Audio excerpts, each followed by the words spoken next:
Well, good afternoon, everyone. I think we should make a start. It's a particular pleasure this afternoon to welcome Dr. Alexandre Brolo of the Department of Chemistry at the University of Victoria and Director of the UVic Center for Advanced Materials and Related Technology, CAMTEC. He's our WIN seminar speaker for today, of course. Alexandre was born in Brazil, and he did his bachelor's degree and master's degree at the University of Sao Paulo. I think that's the top university in Brazil. That's what we say all the time. And he moved to Canada in 1993, where he studied for a PhD in the chemistry department here at the University of Waterloo under the supervision of the late Don Irish. His thesis was on the use of surface-enhanced Raman scattering, that's SIRS, for in-situ studies of electrochemical processes. And after graduation, he worked as a PDF on a joint project with Professor Peter Norton of the University of Western Ontario at the time, and John Hepburn, who used to be at Waterloo, is now at UBC. And John had just moved when Alexandre was taking a postdoc.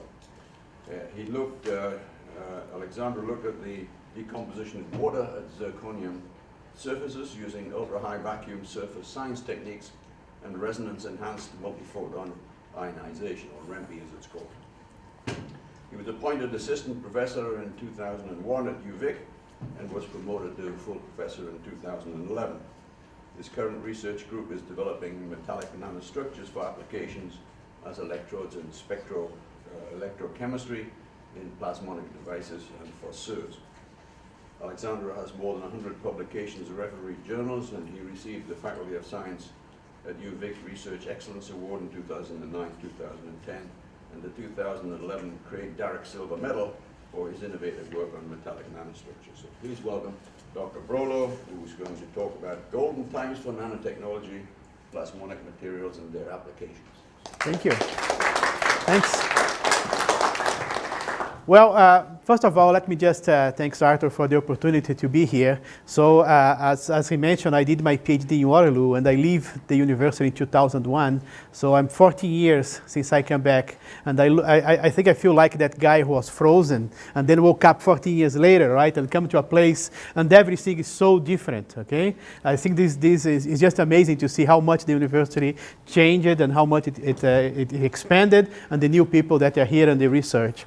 So I'm going to talk a little bit about metallic nanostructures, but before my talk, I'm going to do some propaganda here. So as Arthur mentioned, I direct a center called the Center for Advanced Materials and Related Technology, CAMTEC, which has some nanotechnology that's going on there. Of course, a little bit smaller than this one. We have only 27 faculty members, so it's about, I would say, a quarter of WIN in that sense. Not all of this is a center for materials, so not all the research is on nanotechnology, but most of it are in nanotechnology. And the main areas that we have are nanophotonics. So we have people there working on optical resonators, plasmonics, and that's my topic that I'm going to talk about today, optical fibers, and novel nanoparticles, so synthetic type of scientists. We also have a strong group in nanomagnetism and the spintronics there, from the physics, both the physics, the chemistry and department, and also the engineering department, where they work on the fabrication of nanomagnetic materials, spin dynamics and control. There are some molecular magnetism people in the chemistry department there, and also the development of techniques to do magnetic imaging.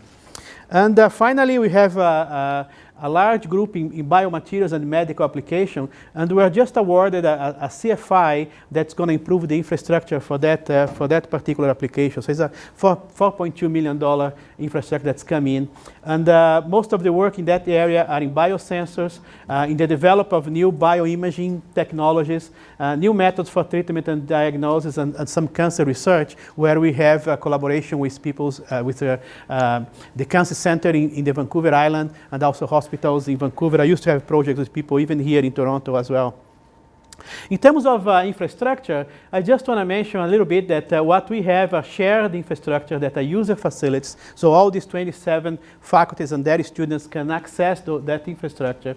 They are divided in three parts. We have imaging and laser Raman laboratory, where we have a Raman system. Well, AFM is not, well, it's an imaging part. We have a lot of ultra-fast laser systems on that we use to develop spectroscopic methods and characterization, optical characterization techniques, and the spectroscopy equipment to go with these lasers in the development.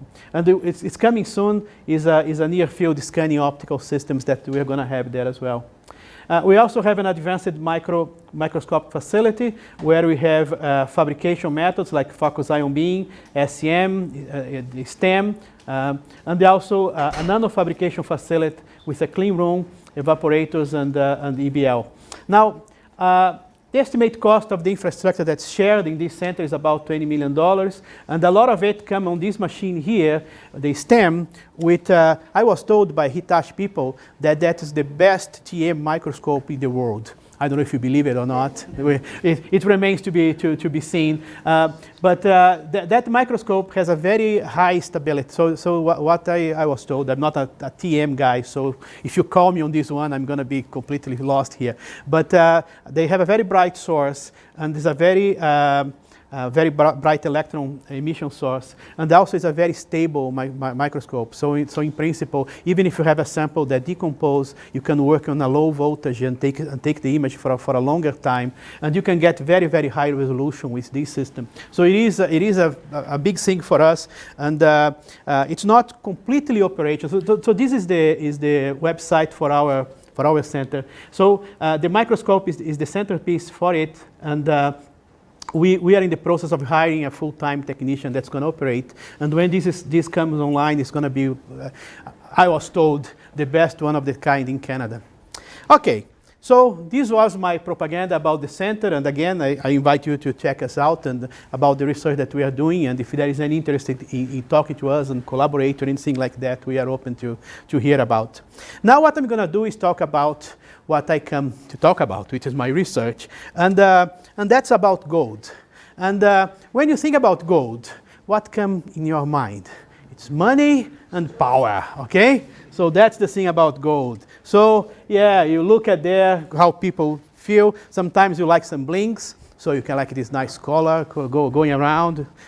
If you really wanna show off, you can buy a golden shoe there. I think Denise will like this one. That's nice. But of course, if you really want to spend, you go for the gold Mercedes, all right? So that's the way. So every time you think you hear the word gold, these are the things that come to your mind, right? Things that cost a lot of money. What I'm going to try to do today is to show you a different face of gold, a different thing of gold that is related to nanotechnology, or what's happened to gold when you make it very, very small, or you nanostructure a gold surface, okay? And how you can use that, the properties that are going to appear when you modify the gold and make it small to different kinds of application. So let's start with a very simple example. So everyone here has seen gold at least once in your life, okay? And we just showed a picture. And you look at gold, what do you see when you look at a very, very nice, shiny gold surface? You look at it and you see yourself on it. It's a reflective surface, okay? It's a mirror, okay? So you can imagine a very simple experiment where I have a very nice polished gold surface here, and then I come with a laser and I hit this gold surface in a certain angle, and then the light's going to reflect it back. And I have a certain angle of incidence here. And I could measure the amount of light that's going to come back here. Okay, so I'm doing an experiment. I come with a laser, I hit the surface, and I measure how much light is reflected. Then what I'm going to do is change the angle, okay, and measure the reflected light again. And then, as a scientist, when we measure things and change one variable, what we do? We come and make a plot, okay? So I'm going to plot the amount of reflected light versus the angle of incidence, okay? And if I do this plot, it's going to be a very uninteresting plot, okay? So I'm changing the angle and the reflectivity barely changed. In fact, there is some structure on this curve, but I'm not gonna discuss that, okay? Now, Let's do the same experiment. It's the same material. The material is gold. I'm not going to do anything with the material in terms of the nature of the material, in terms of the composition. But what I'll do is to go to the surface of the gold, and I'm going to pattern the surface of the gold. I'm going to make some nano pattern. I'm going to make some grooves on the gold, on the surface of the gold. And I'm going to have a distance between the grooves of about, let's say, the wavelength of the light that I'm using here. Okay? And these features are of the order, let's say, 100, 200 nanometer in diameter. And then I'm going to do the same experiment. I'm going to come with a laser, hit the surface, and measure the reflected light. Okay? When I do this experiment now, what I'll see is that there is an angle now where the light is not going to be reflected. At that angle, the light is absorbed by the gold. Okay? So if I do the plot now between the reflectivity versus angle, I see that there is a certain angle where the reflectivity goes to a minimum. Okay, so now let's understand what that means. I change it. Let's see if I stay on camera. I just nanostructure the surface, and by doing that, I change the optical property of the material. Can you see that? I have a change in reflectivity. At this point here, why the reflectivity decrease? Because the light was absorbed to generate these things here that we call surface plasmons. Okay? So the buzzword here is surface plasmons, which I'm going to explain in a minute. But from that buzzword, you generate a completely new field that's called plasmonics, because we love buzzwords. Right? That's what we use to get money. Buzzwords. So plasmonics is the area of science where we fabricate these metallic nanostructures that support surface plasmons. And when I talk about fabricated structures, that can mean random metallic nanostructures, like just nanoparticles, the gold that I deposit on a piece of glass, for example. They can be organized structures that we can fabricate it by e-beam lithography or by some other nanofabrication tool. Or I can look and study the optical properties of those structures and their application. As I mentioned to you, when you make gold very, very small, the optical property changes. If I get the surface and I nano pattern, the optical property changes. So here's an example where I have 3 types of gold. The material is the same. It's gold, okay? But what I have here is that the distance between the features are increasing. Between the gold features are increasing. And because of that, I have different amount of light that go through the structure at different wavelength. So I basically change the color of the structure by just changing the distance between the gold features. Okay? Okay, so since I talk about surface plasma, maybe I should tell you more or less what it is, okay? So let's say that I have again a piece of metal. I come with light, and let's say that now in this metal here, I have the conditions to generate surface plasma. In a regular gold, if you get a little gold ring, for example, and you look at it, that's not going to absorb light. You're not going to have a surface plasma generation there. I mean, it absorbs light, but I should be careful with what I say. You are not going to have surface plasma generation on that gold ring. Okay, but you can generate conditions for the surface plasma to happen. For example, I showed you the grooving. That's one condition.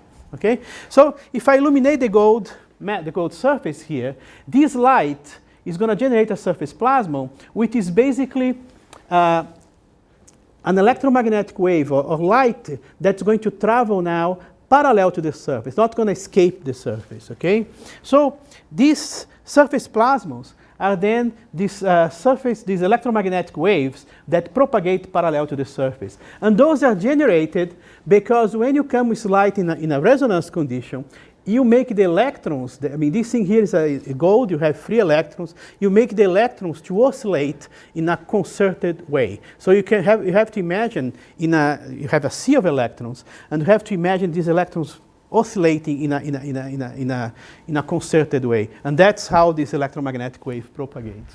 Okay? Now, you can think of this as basically trapping light on the surface. That's basically what you are doing. So the surface plasmons in the visible range, they are excited mainly on these three types of metals: gold, silver, and copper. And those are the ones that I'm interested in. And as I said, this is light trapped on the surface. So this is the magnitude of the field, of the electromagnetic field. And this is the distance away from the surface. And you see the field is large here. As I get away from the surface, the field decay exponentially. So it's like getting light and placing light on the surface of the metal. That's what you are doing. Okay, kind of a weird effect, but that's what it is. Now, why is that important for a chemist? So I'm gonna just throw one application why people use these surface plasmons, and the main application is in biosensing. So this is something that the biochemists love. Okay, biochemists, they love this technique. Because what you do is that you basically have a gold surface here, and you generate the conditions to excite this plasma. So there are a lot of details in this that I'm going to skip. But you have a prism here that allows you to generate surface plasmas on this interface between the gold and the liquid here. On that interface, you put antibody on the surface, okay? And then what you can do is that you can have an antigen in the solution, or a protein that's going to interact with this antibody. And as I mentioned to you, these surface plasmons are waves trapped on the surface. So if I modify something on the surface, the characteristics of the plasma is going to change. So before I have the interaction between the antigen and the antibody, I have a minimum at a certain angle, and when the interaction happens, the minimum shift position. Okay? So this is a biosensing. It's sensing the interaction between these two proteins here. So now, if I sit on the minimum here, and I look at how the angle changes against time, as this yellow protein bind to the red protein there, I have a kinetic curve, a kinetic binding curves. And that's why the biochemists, they love this. Because from this, they can calculate the adsorption, the K on here, and then you can desorb, calculate the K off, and get affinity constants, which is very important from the biochemist's point of view. Okay, so as I mentioned, in my group we do some biosensing, but we don't do that kind of biosensing. This is more what the biochemists do. We try to develop different types of structures, different ways to excite the surface plasmons and do biosensing. And of course, this is what they call a label-free technique, because if you use fluorescence, for example, you can do biosensing with fluorescence, but you have to label the protein with a fluorescent dye. Okay. Okay, so this is the kind of structure, or one type of structure that we develop a lot of biosensors using this kind of structure here, where basically you have a very thin gold film, about 50 to 100 nanometer thickness, and then we made these nanoholes that are about 100 to 150 nanometer in diameter. And we separate these holes by a certain distance, the 500, 600 nanometer, some that match visible radiation. And first we make these holes by using advanced nanofabrication method, focus ion beam milling. So use a $1 million machine to make these little tiny holes. Okay, so that's the whole idea here. And what is interesting about these nanoholes is that, you see, I don't know how many of you have tried to look through a hole. Have you tried to do that at least once in your life? Do you know what I'm talking about? You have a hole and you look through it, okay? Now, what's happened when the hole becomes very, very small? Becomes harder for you to see the other side. Because when the hole becomes small, very, very small, becomes harder for you to see. Less light is coming through the hole, okay? Now, if you make it very, very small, so small that it's smaller than the wavelength of the light, then you don't expect the light to come to the other side and to propagate through the hole, okay? Now, when you have these kind of structures here, we can make light of 600 nanometer to go through holes that are 100 nanometer, Okay, so we can make light that's much bigger to go through very small holes. That's the characteristic for this kind of structure that we explored. And of course, you can use this for biosensing. So we can integrate these kind of hole structures in microfluidics system, very simple microfluidic devices that we can make. We integrate them so we can flow liquid through these channels. We can have our nanohole structures inside the chip there. And then you can place this in a microscope. So now we have a little chip with these nanohole structures, and you have these channels, and then you can illuminate, and you can see how much light goes through these holes. Okay? And because this is a plasmonic structure, and I told you that we have this phenomenon called the surface plasmon resonance, you should see on the transmission spectrum a resonance peak. Okay? And that's exactly what we see. We see a resonance peak here. Okay? And as species attached to the surface of the nanohole, that peak is going to shift. Okay, so that's your biosensing in this case. This is a very simple example. And on the nanohole story, we have done a lot of work on that, on detection of ovarian cancer, detection of leukemia markers, and so on. So I'm not going to talk too much more about that, but I just want to illustrate the principle of biosensing using surface plasmons. Now, I'm going to tell you a little bit more of surface plasmon. So all these, by the way, that I'm doing now is all introduction. My talk is going to start in a few minutes. So it's all introduction. So I'm going to tell you a little bit more about surface plasmon. And those are the surface plasmons that happen, that can be excited when I have these very small gold nanocolloids here, or nanoparticles that you can synthesize. So this was one of the first gold colloids that we synthesized in my lab in 2001. So it's not the best one, but it's the one that I keep using in my talks. And okay, so now let's think about it. Let's say that I have one of these pieces of gold. They are about 20 nanometer diameter. Okay, so the gold nanoparticle is much smaller than the wavelength. Let's say the wavelength of the light is 600 nanometer, 400, 500 nanometer. And this thing here has a lot of electrons on it. It's free electrons, okay? So when I come with light, I can make the electrons that are free electrons here, I can set the oscillation I can use the light to make the electrons here to oscillate. And that is a kind of a dipolar response. And when this happens, light is going to be absorbed by the gold nanoparticle.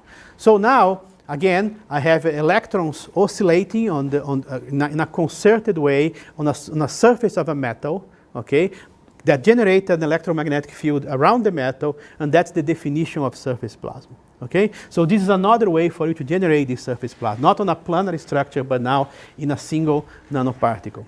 So, because light is going to be absorbed, when you tell this to a chemist, we think, okay, the color is going to change. Okay, if I'm absorbing visible light, then I'm going to have some color for that. So the way that chemists see it is actually like this. Okay, you can take an absorption spectrum, and this peak here is a peak that is that's related to the excitation of surface plasmons in this kind of structure. And for gold colloid, this is the color of a gold colloid.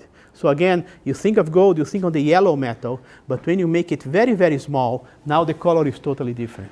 Okay? And of course, I mean, this SPR, these localized surface plasmons, depends on the size of the shape of the particle. So there is a whole branch of science of people who spend their time changing the size and the shape of the particle and so on, and study how that affects this kind of extinction, okay? Not only the absorption for these particles are very, very high, but they also are very good scatters. They are very good scattering centers, okay? And of course, from a chemist point of view, the color also depends on the dielectric environment and degree of aggregation. So if I make these particles to get together, I can change the color. And if I change what absorbs on the surface of the particles, I also change the color. So again, I can design, there is a whole bunch of people who design a lot of biosensors based on these properties, okay? Okay, finally, on this crash surface Plasmon course that we have here, I'm going to talk a little bit about field localization. So I told you that I have these metals and they have electrons, and you make the electrons oscillate with the field, the light field. And when you do that, you generate an electromagnetic field around the particles. So this thing here is just a calculation. This is not an experimental result, but this is the light intensity of around a metal when I have the surface plasmon excitation, okay? So you can see that this 50 here means that it's 50 times larger than the light outside, okay? Or the initial light field. So the light is concentrated in this region here, okay? In a very, very small region. Now you gotta think about this to understand the beauty of this stuff, right? I have a 20 nanometer particle. I'm coming with a light that is 500 nanometer, and I'm concentrate that field in a region that is less than 20 nanometers. That is very, very small. So that's sub-wavelength focusing. I'm focusing in a spot that's much, much smaller than the wavelength.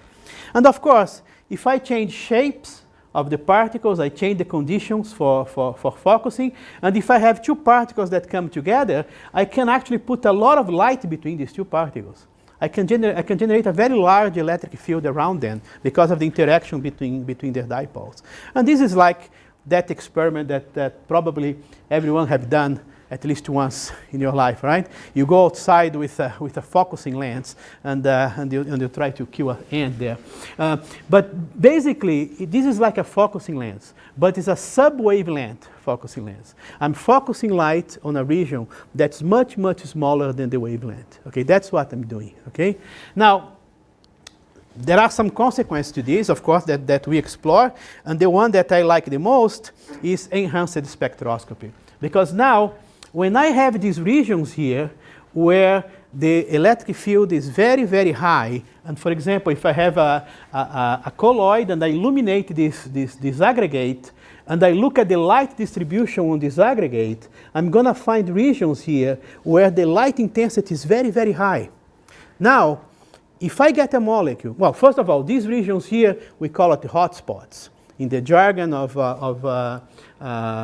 Plasmonics, those are what you call hotspots. So now, if I get a molecule and I place this molecule in this region here, then, well, several things can happen. The molecule can, the photochemistry can change, so that's one thing. You can do photochemistry this way.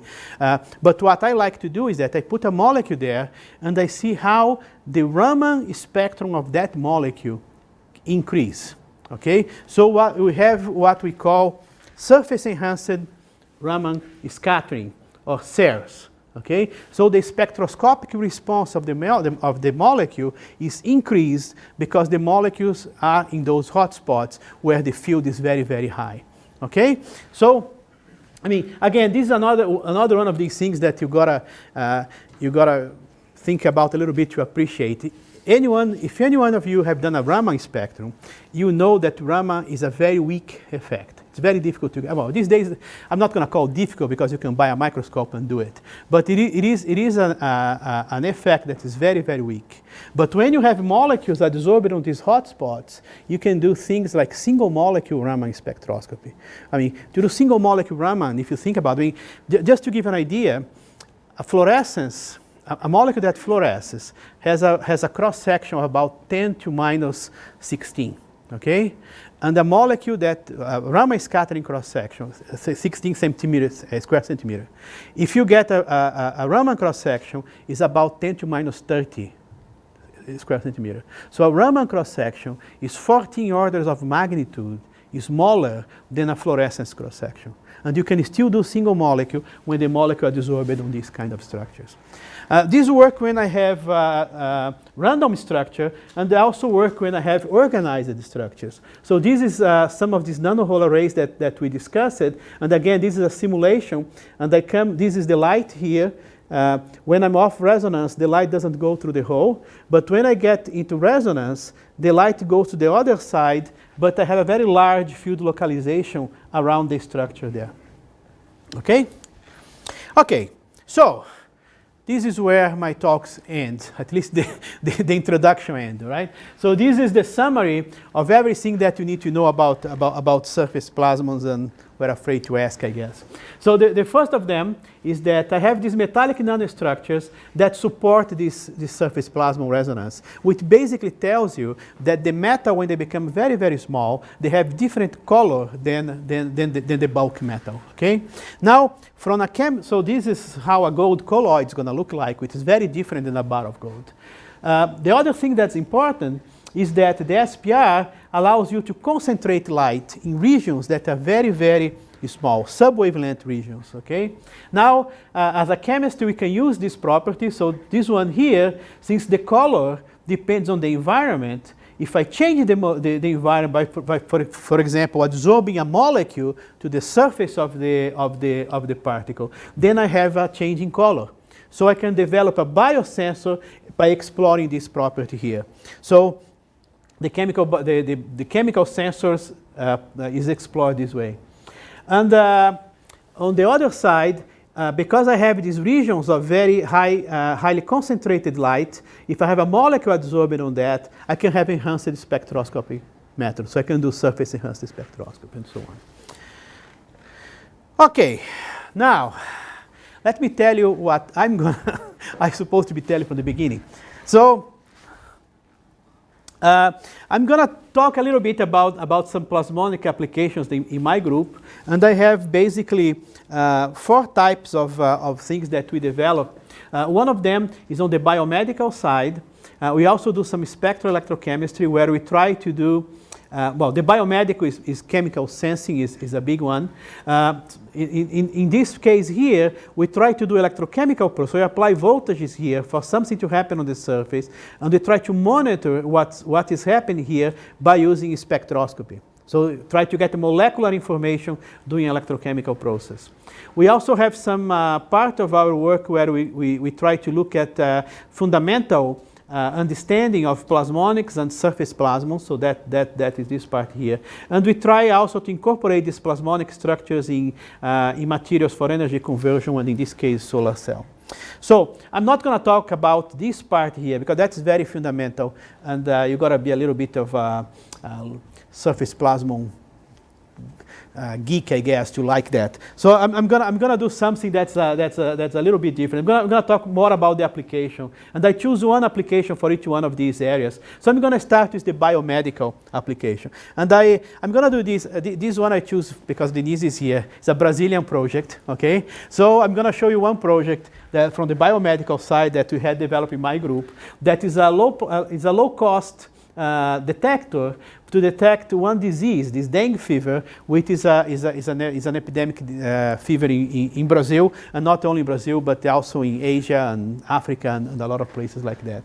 So basically, you remember that the basic principle is that for surface plasmon sensing is that I have a structure, a nanostructure, something sticks to it, and then I have a little change, a little shift, and that's what I wanted to detect.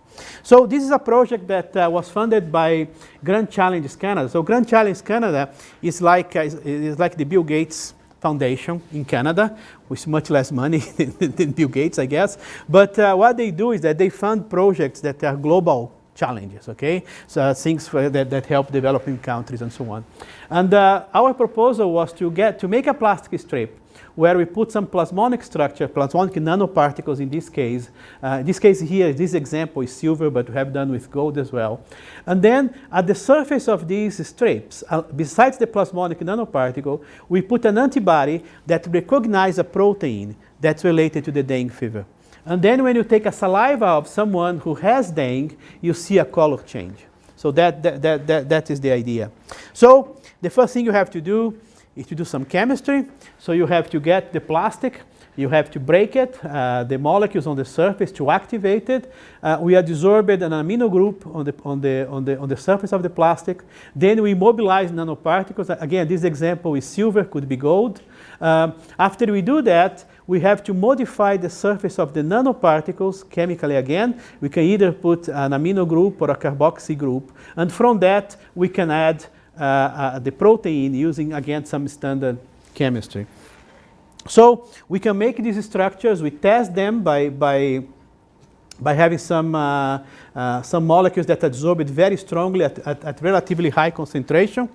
And then we did some biosensing tests. This was a long time ago, when, well, 2010, where we tried to look at just the adsorption of this human immunoglobulin on the strips of these on the surface of these strips. And the good thing about this is that when you go throughout this process and you count for the silver and you count for the chemicals and everything, because we can make it a lot of them with a very small amount of chemicals, we estimate that we can get it by, well, we are probably a little bit more than $1 now, but if we mass produce, we can get to less than 10 cents per sensor. Now, here is the dengue part of it. So these are the different proteins that develop during a dengue infection. So we have NS1 is a protein that is related to the dengue virus, to the cap of the virus. And those are immunoglobulins that are basically proteins that you produce to counteract the virus. So it's antibodies from you. And you can see the different days where these kind of proteins become more and more, they are developing and then decreasing, for example, during an infection. So the infection starts here, here's the virus, now the amount of virus is coming down and the antibodies are going up. So here is the detection of the NS1, just a principle proof of concept to show that we are able to detect. And then we detect the immunoglobulin as well. So we are able to detect not only one of the proteins, but we detect different types of proteins that come on a dengue infection. Now the question is, can you detect in a patient? Okay, well, let's figure it out. Let's find out. So I sent some to Brazil, and the results are, the important part is here. So I sent 6 strips, and I detect well, one is a control, and I detect in 3. So it's not bad. It's better than random, maybe. Okay. So we are still working a little bit on the surface chemistry to make sure. Right now we can make the strips very reliably, but our error bar are still too big. And that's the problem. So we're still working on that. So now we are looking for another grant to continue this work, where we are going to try to improve that spread. Okay, so that was a very simple example of the biochemistry. I choose a Brazilian example for this presentation. Now I'm going to show you another example on the spectroelectrochemistry side. I just have to make sure that I don't go too much out of time here. So I'm going to show you how can you use spectroelectrochemistry using these arrays of nanoholes that I mentioned to you before. So first of all, the context, why you want to do electrochemistry in a very, very small environment. So there are we say small electrodes. So there are a lot of people that are developing electrodes, small electrodes, and trying to do electrochemistry in very small volumes. So you can do this by using basically a tip of an AFM, where instead of the regular tip of the AFM, you have a glass with a metal embedded on it, and this is called the scanning electrochemical microscope. It's a technique that people use. There are some other type of porous structures. I mean, you can put a metal here, make a very small porous there, and this works like a nanoelectrode. Or you can also fabricate the structures like this and use it as nano and microelectrode as well. And of course, why you want to do that? Because you have very small volume. That's good for analytical applications. So I have this protein that I have to detect in one cell, and the amount is very small. The volume is very small. So I need some sort of cell that do this detection that is also small. There are some other electrochemistry, I guess, reasons. So when you make the electrode small, you improve the diffusion conditions, and you also have a smaller IR drop, so you can work in solutions that have less concentration of ions. So what we want to do is to get these nanohole arrays that I mentioned to you before. And the nanohole arrays, if I put molecules on the surface, I can get molecules outside and inside. This is just one hole that I'm looking from the side. I cut the hole and I'm looking on the side of the hole. Okay? However, if I coat the top surface here with a dielectric, Now, the only area where you have gold and is accessible to molecules are inside the hole. So now, each one of these nanoholes become a nanoelectrode, where the volume inside is of the order of attoliters. Okay, and so this top surface here is a dielectric. Okay, so now I can do electrochemistry from just inside those holes with decrease in a very extreme the number of molecules that you probe. This is just to show that work. So we coat the surface. This is the draw of the structure. This is to show that the surface is still is a plasmonic sensor, because we wanna do it and see how the SPR work. And this is the amount of molecule that we estimated if you have a full coverage inside those holes, about 60,000 molecules. To do the experiment, we have to get these nanoholes in an electrochemical cell. We put in a microscope, we have light come in, and we measure the light that goes through. And we can apply a voltage and change the voltage on the metal.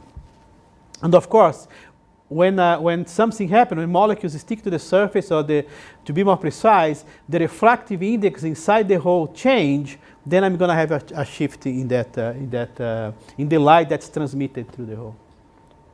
So this is just to show that the electrochemistry works.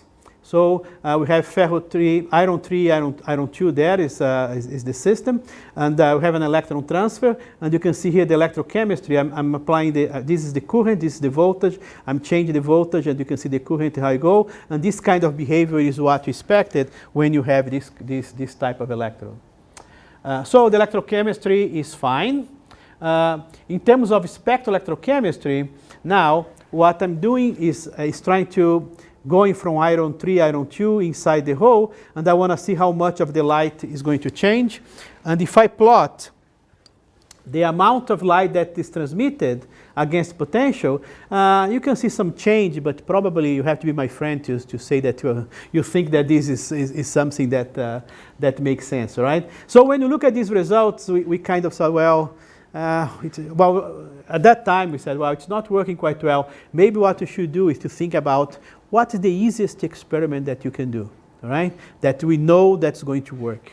And then what we decided was to just, instead of doing this experiment with iron 2 and iron 3, is to try to do something that would change, have a bigger change in color inside the holes. So we try an experiment where you have a film inside the hole, and when you apply a voltage, that film changes color, because that's a big change, and we should be able to see it using our experiment.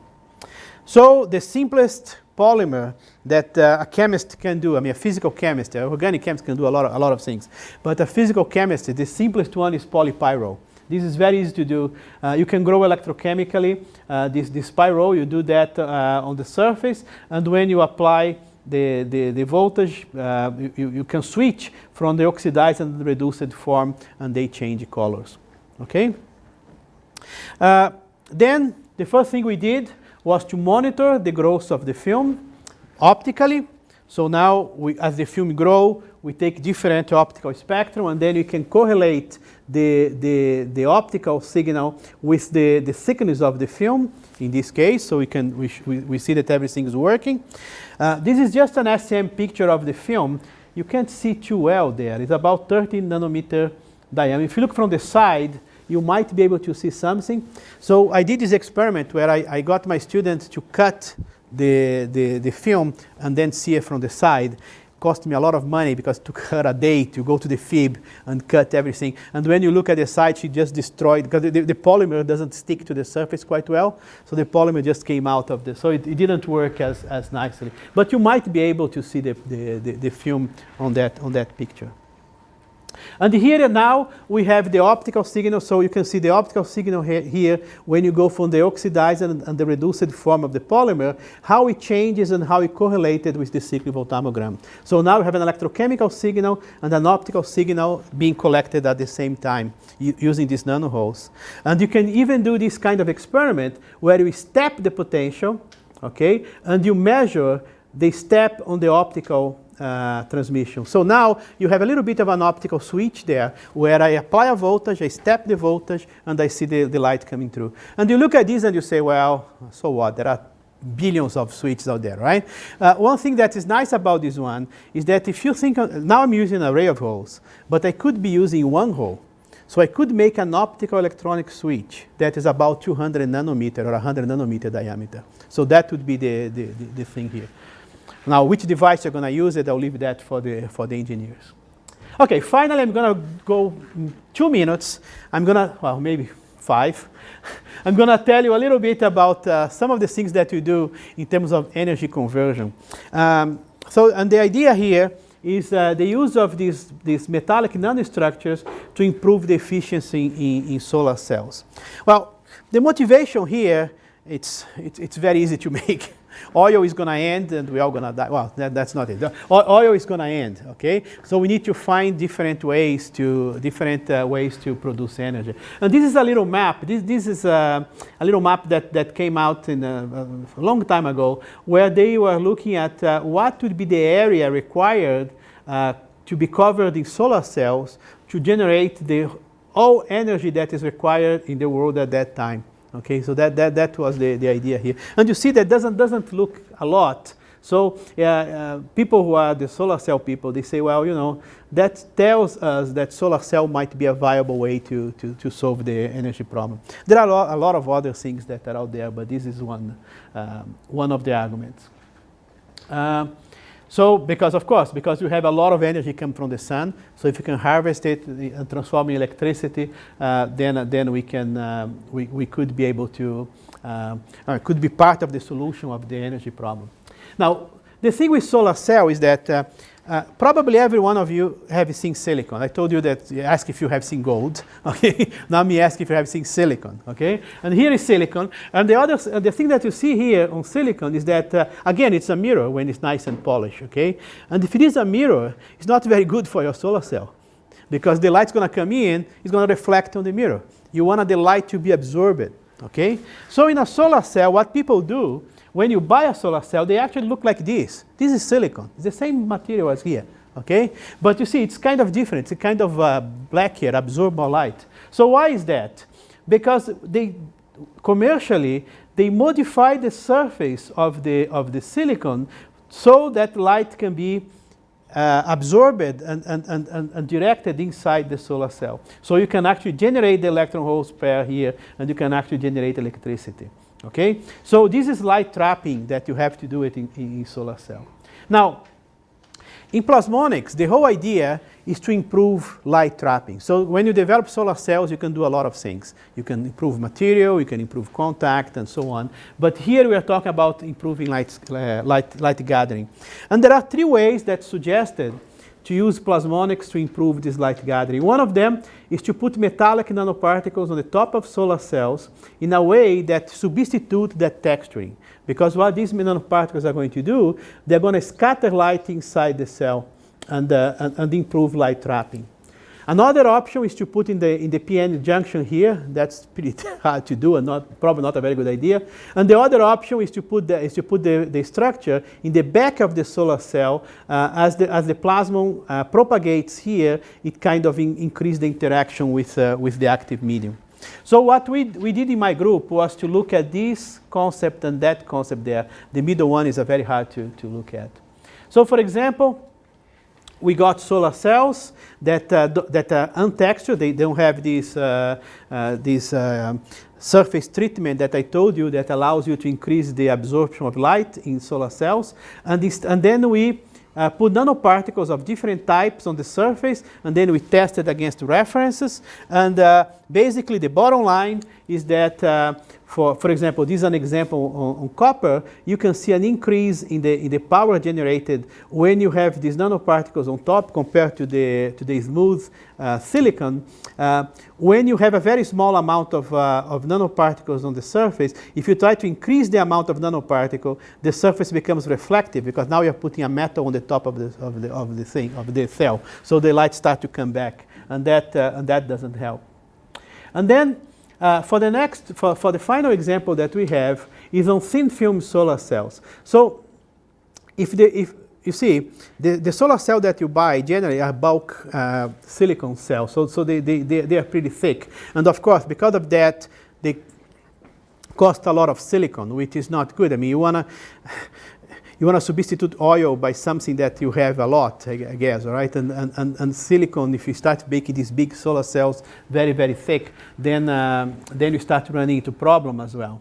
So what you want to do is to use the minimum amount of material that you can, and so you try to use these silicons, these thin film solar cells. But the problem with them is that, of course, because they are very thin, the light just goes through them. Okay, so they don't trap light. So what we want to do is to put some plasmonic structure in the back that can capture this light that is going through, okay, that you are missing. And we did that by using some nano sphere lithography technique. So we have these polystyrene spheres. We put those on the top of a conductor. Then we deposit some spacer on it. We deposit some metal on it. So to make the structure, then we put a conductor, a spacer, and then we grow a solar cell on top. So this was done in Germany. I sent a student there where they have the nice deposition chambers there, not as nice as the one that I saw today, all right? But nice deposition chamber where you can actually make these solar cells. So these are amorphous silicon solar cell.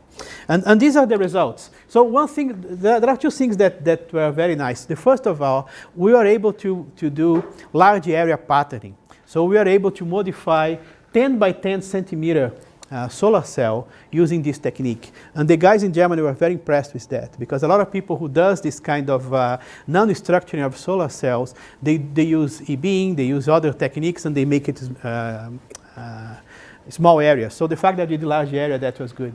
The second thing is that we are able to put the structure, so this is the nanostructures, okay, and then we grow the solar cell on top, and you can see here is a cut, on the fib cut, and you can see the metal structure there. You can see the conductor, you can see the solar cell here, and the other conductor on top. And you can see the nanostructure here on the bottom is kind of transferred to the top as well, which was kind of neat. So this is the solar cell that we made. And we compare that to a solar cell without texturing and a commercial thin film solar cell that has some texturing.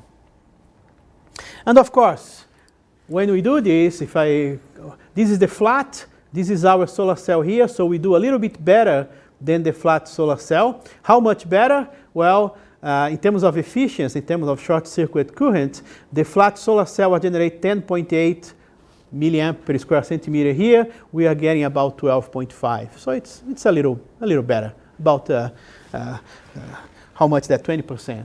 Now, but the thing here that was interesting, that these engineers, they spend a lot of time trying to improve the solar cell and improve the design and improve the recipe, the deposition and the contact and so on. And then they get a little bit of increase, right? And then we did this nanostructure and we got not a little bit, but a little bit more than what they generally get, right? So they were very excited with that result.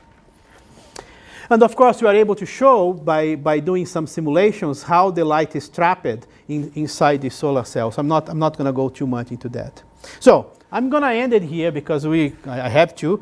If not, I would keep going. Okay. But what I want to show you, I hope that you're going to remember today, is that we can make these metallic nanostructures and they become very, very small. The optical property changes due to surface plasmons.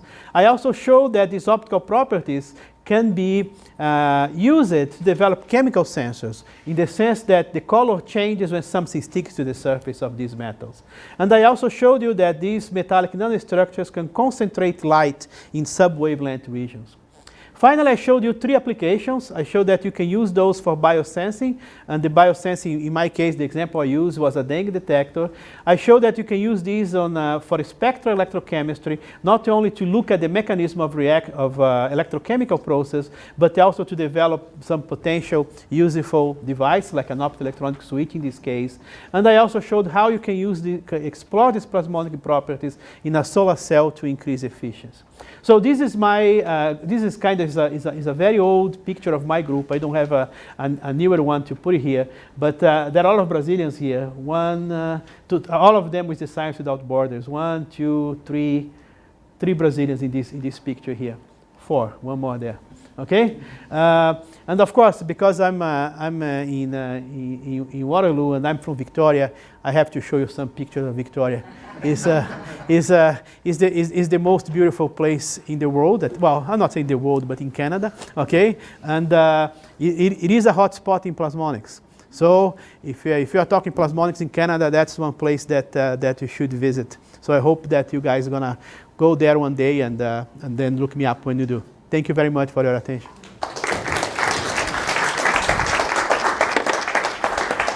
Thanks very much, Alexandre. I'm sure there are some questions. Maybe. Sure. So basically two questions. One is when you initiated that antibody case, right? You chose to use silver, not gold, I guess. Yeah, we use gold as well. We start with silver because generally silver, you see on the plasmonics, generally silver gives you a larger effect in some case. So we start with silver, but silver there is the problem with stability. Silver chemically is not as chemically stable as gold. So we did work with silver and then we move it to gold as well. I just don't have the results, but they work it well as well. Okay. Another related is how do you deal with this non-specific binding? Yeah, well, that's the billion-dollar question for every biosensing development, right? So it's a big problem. And in this case, that's one of the things that is killing the sensor, because what we are doing, you see, the idea is to detect directly from the saliva. So what we want is to get a piece of saliva, put in the sensor and detect it, right? But because of non-specific binding, that we're having so much problem with it, we actually had to dilute the saliva and decrease the non-specific binding, but also decrease the amount of protein that we want to detect, right?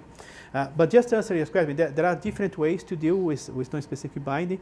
The simplest way is try to use, to modify the surface with a PEG, polyethylene glycol. So you can make these polymers and modify the surface them, and they do that. But what you have to do is do a little bit of optimization. You have to choose what is the proper size of the polymer, proper length of the polymer, and so on. And there's a little bit of trial and error. There is not one recipe that's going to tell you. You really like a washing, right? It's just you want to mix and then that's it. Well, in this case, we mix it. Then you wash it and then we detect it. Okay, and I should mention that the detection was done with a handheld spectrometer. But what we want to do is to use a cell phone with a spectrometer connector cell to make it as cheap as possible. Right. So that's the idea of that project. Students can ask questions too. I don't know if you know that. You are allowed, unless there is some rule here that you can. Yeah. When you make the hole with the feed, diameter on the top hole and the bottom hole is not yeah. the same. So how Yeah. it's affected that compared to the simulation? yeah.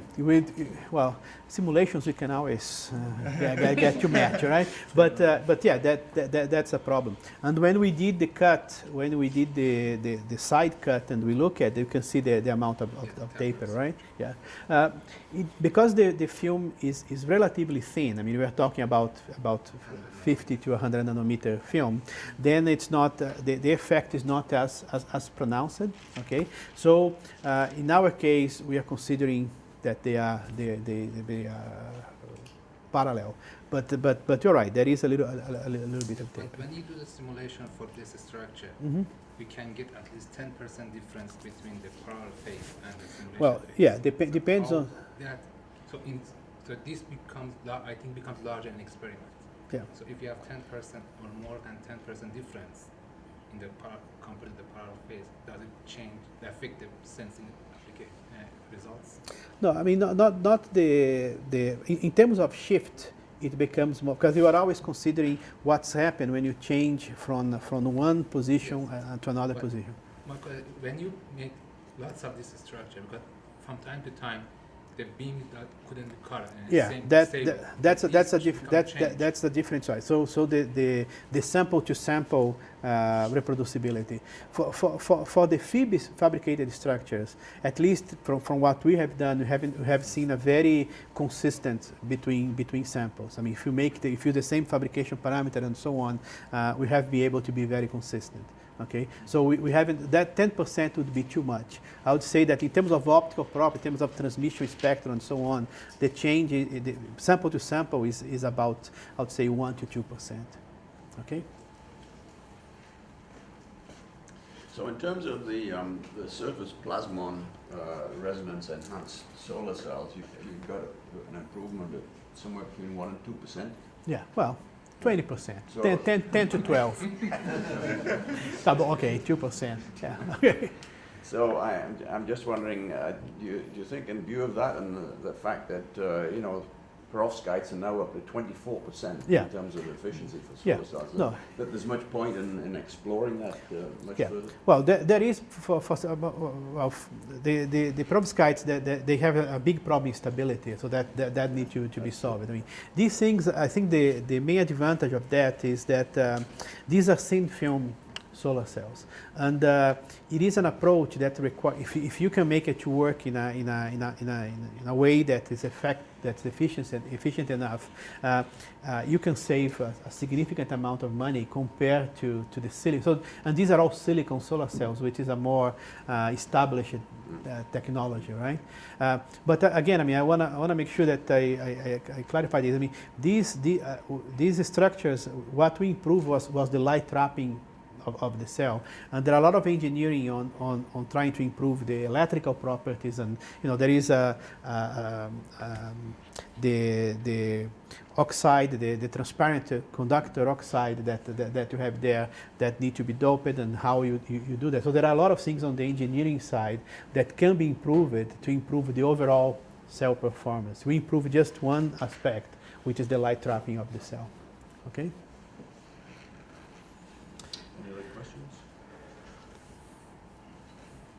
Going back to the biosensor that's on the plastic, what's the stability of your particles like on the plastic surface? Like, do they rub off? Yeah, no, they are very stable.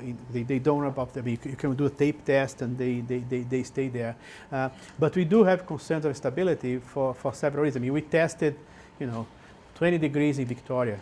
So that was winter, so that's when we tested, right? And but when you're going to use this, it's going to be some, I don't know, the middle of Brazil when it's 45 degrees with 100% humidity, right? So in those conditions, then we have to see if the nanoparticles are not going to aggregate, because the main thing is aggregation of the particles, because then they're going to change color and then things become complicated.